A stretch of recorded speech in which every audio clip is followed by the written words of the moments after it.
평화를 주시는 우리 주님께서 우리 모두의 삶 가운데에 오늘 함께 계셔서 주님의 나라를 이루어 가실 줄로 믿습니다.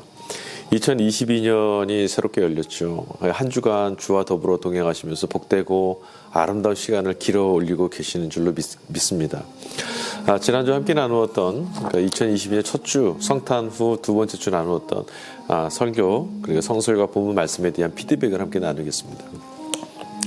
지난주 설교의 주제는 모든 복 주시는 하나님이었습니다. 그리고 설교 함께 나누었던 성설과 본문 말씀은 일독서는 예레미야서 31장 7절에서 14절, 응송은 시편 147편 12절에서 20절, 이독서 서신서는 에베소서 1장 3절에서 14절, 삼독서 복음서는 요한복음 1장 10절에서 18절까지 말씀이었습니다.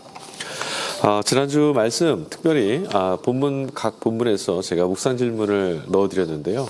그 질문에 관한 말씀을 먼저 좀 나눠보도록 하겠습니다. 일독서 예레미야 본문 말씀에서 제가 이런 말씀을 남겼어요. 구원하시는 주님으로 인해서 포로로 끌려갔던 백성들이 돌아오게 됩니다.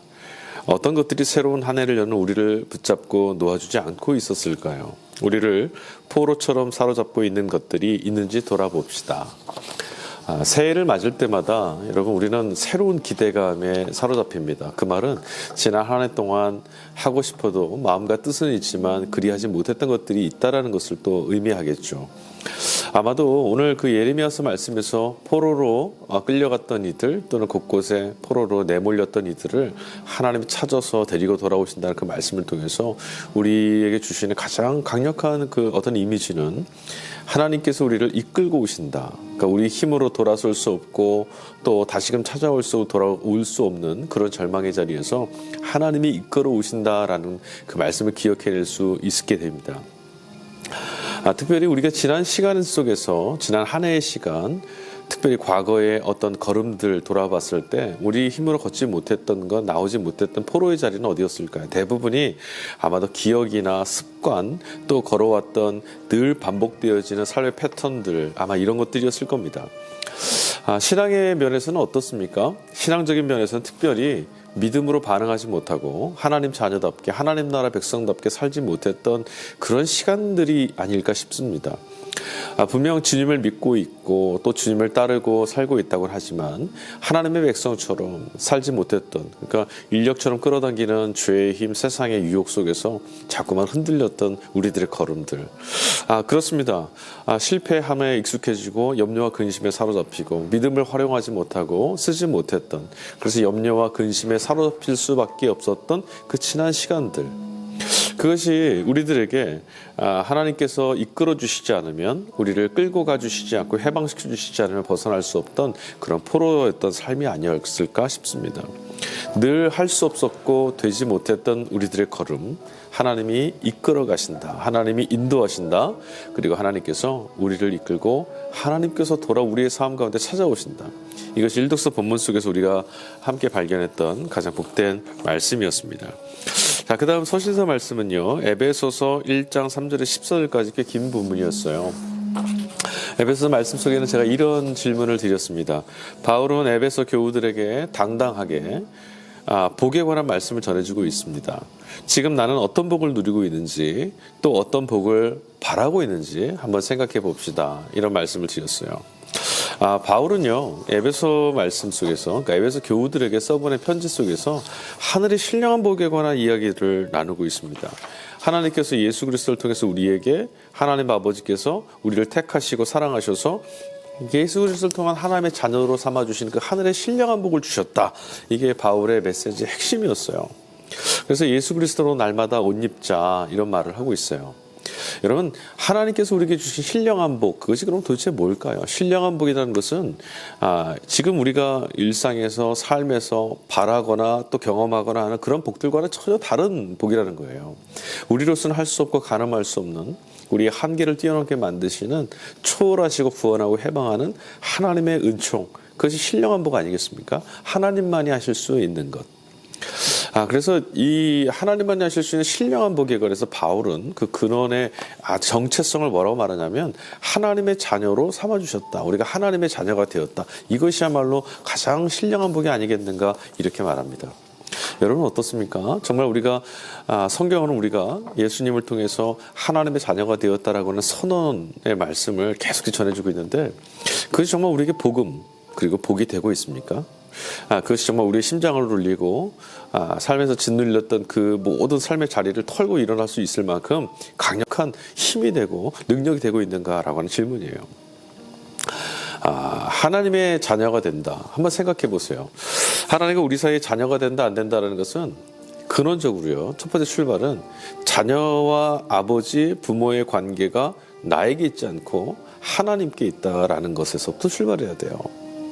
여러분, 하나님 우리를 자녀 삼아 주셨다는 것은 우리 안에서 어떤 근거가 있어진 게 아닙니다. 우리가 그럴 만한 어떤 능력이 있거나 자격이 되거나 어떤 또 그런 비전이 있거나 가능성이 있는 그런 존재여서가 아니었다는 거예요. 전적으로 하나님이 우리를 자녀 삼는 관계로 맺어주시고 불러주셨다는 것.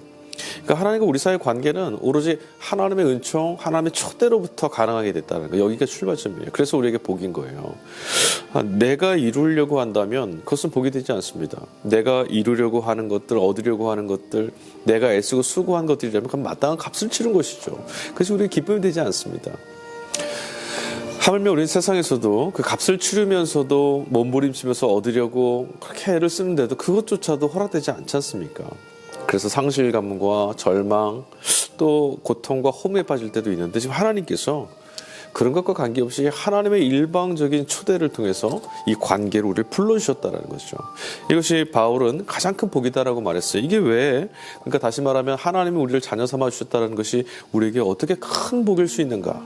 자, 그걸 복음서에서 우리 또 함께 봐야 돼요. 요한복음 1장 1절에서 18절까지 말씀이었는데요. 이런 질문을 드렸습니다. 하나님의 자녀가 되어서 얻게 되는 가장 큰 기쁨, 가장 큰 복이란 무엇일까요? 그리고 두 번째, 예수님으로 인해서 얻게 된 하늘의 복은 어떤 것이라고 생각하십니까?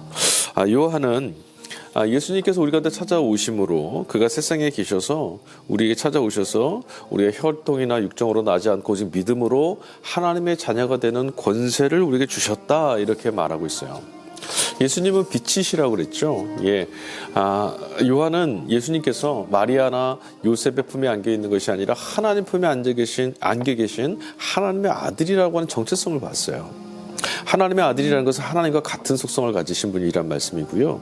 더 쉽게 말씀드리자면 하나님의 아들, 그러니까 하나님의 아들로서 하나님으로부터 공급받고 하나님 안에서 누리실 수 있는 그 모든 것들을 누리는 특권을 가지신 분이라는 거예요. 자, 그런 분인데 그 예수님이 우리를 찾아오셔서 우리의 수준으로 하나님의 자녀가 되는 하나님의 자녀로서 부름받을 수 있는 자의 수준을 낮추어 주셨어요. 이제 우리는 모두 다 하나님 앞에 설 수 있습니다. 하나님이 당신의 아들 예수를 아들 삼아 주셨으니 그 아들이 우리와 같은 어깨에 우리와 같은 삶으로 같은 걸음으로 함께 걷기 위해서 찾아와 주셨다면 이제 하나님이 우리도 당신의 자녀로 불러주실 수 있게 됐다, 초대해 줄 수 있게 됐다는 거예요. 자, 오늘 일독서 본문 말씀에서요, 예레미야서에서 제가 설교 때 말씀드린 가장 강력한 인상은 뭐라고 말씀드렸습니까? 야고바라고 부르셨던 하나님의 부름이라고 그랬습니다.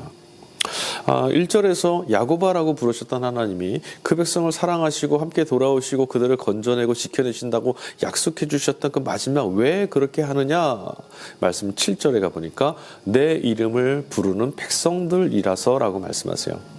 하나님의 이름과 야곱이라고 하는 이스라엘 이름이 같이 연결되어 있습니다.